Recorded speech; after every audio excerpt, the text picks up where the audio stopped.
तो उनसे आप लोग भी तो दूरी बनाते हैं कि नहीं? भाई सोसाइटी के लोग होते तो कहते भैया बड़ा चतुर है, हमेशा अपनी चतुराई करता रहता है। मन क्रम वचन छाड़ी चतुराई, तो तुरंत कृपा करी है रघुराई। आप अपने मन क्रम वचन से अपने अहंकार, अपनी अहमता और अपनी चतुराई को छोड़ दीजिए, सरल और सहज बन जाइए। प्रभु आपके भी द्वार आने लगेंगे, आपके भी घर पधारेंगे मेरे भाई बहन। सहजता भगवान को बड़ी प्रिय है। विदुर जी सबसे पीछे खड़े हैं। दुर्योधन ने चतुराई दिखाई, 56 प्रकार का व्यंजन बनाया और भगवान को भोजन के लिए ले जाना चाहते हैं। लेकिन उस भीड़ में जब भक्तों के नेत्रों से भगवान के नेत्रों का मिलन हुआ, और हे मेरे भक्तों, जब विदुर के नेत्रों से भगवान के नेत्र मिले तो 4 मिले 64 खिले, और 20 रहे कर जोरी, और प्रेमी से प्रेमी मिले तो भी हंसे 60 करोड़। प्रेमियों का मिलन हो रहा है। भगवान के प्रति जिनका प्रेम जितना होता है ना, उतना ही प्रेम भगवान भी उसके प्रति दिखाते हैं। आप मूर्ति खरीद के भगवान के लेके आते हो तो क्या मान के लाते हो, भगवान या मूर्ति? जवाब दीजिए।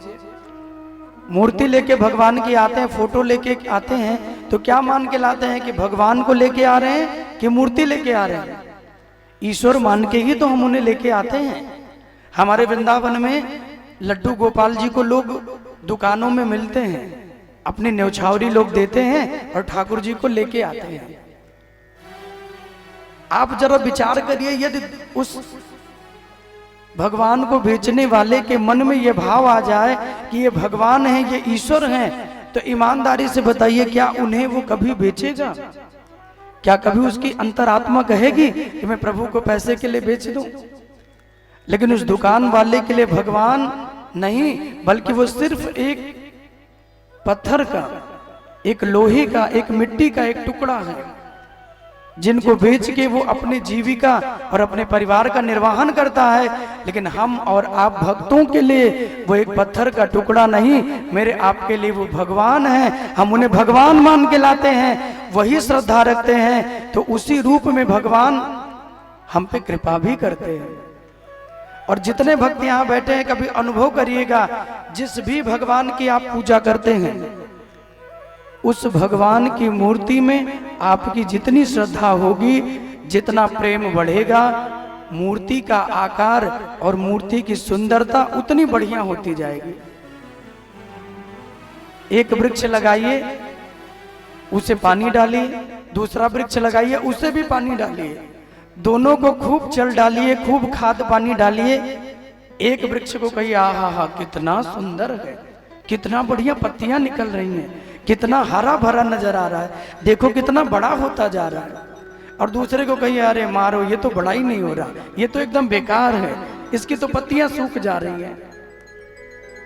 तो जिसके प्रति आपकी भावना अच्छी होगी ना कि ये बढ़ रहा है, ये सुंदर हो रहा है, वो बढ़ता चला जाएगा।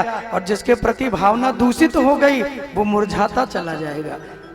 आपकी भक्ति तो उतनी रहेगी, उतना ही खाद, उतनी पानी, उतनी सेवा करेंगे, लेकिन भाव बदल गया, मन बदल गया, प्रेम बदल गया, तो स्थिति बदल जाती है। इसलिए भगवान को ऐसे भक्त प्रिय नहीं है, जो सहज हो, जो सरल हो, वही प्रिय है। जिन मूर्तियों के हम पूजा करते हैं भगवान मान के, हमारी श्रद्धा उसमें जितनी बढ़ती है उतनी ही मूर्ति सुंदर होती जाती है। लड्डू गोपाल जी को आप लोग रखते हैं घर में, तो आपके होंगे ही ना, भोग लगाते हैं कि नहीं लगाते हैं? हमारे यहाँ वृंदावन में ना ठाकुर जी को कम से कम 4 टाइम भोग लगता है, और आप लोग कम से कम 2 टाइम भोग जरूर लगाया कीजिए, क्योंकि गोपाल जी की, लड्डू गोपाल जी की पूजा एक बेटे के रूप में की जाती है। जैसे हम पुत्र की देखभाल करते हैं, अपने बेटे के लिए प्रेम करते हैं ना, वैसे ही भगवान की पूजा की जाती है। तो अगर गोपाल जी घर में हैं तो उन्हें भोग अवश्य लगाइए। और भोग भी लगाइए तो रोज बाजारों का खरीद के नहीं, प्रभु भी इंतजार करते हैं जिस भक्त ने मुझे रखा है कभी वो अपने हाथों से मेरे लिए भोग बनाए और भोग बना के मुझे भोग पवाए।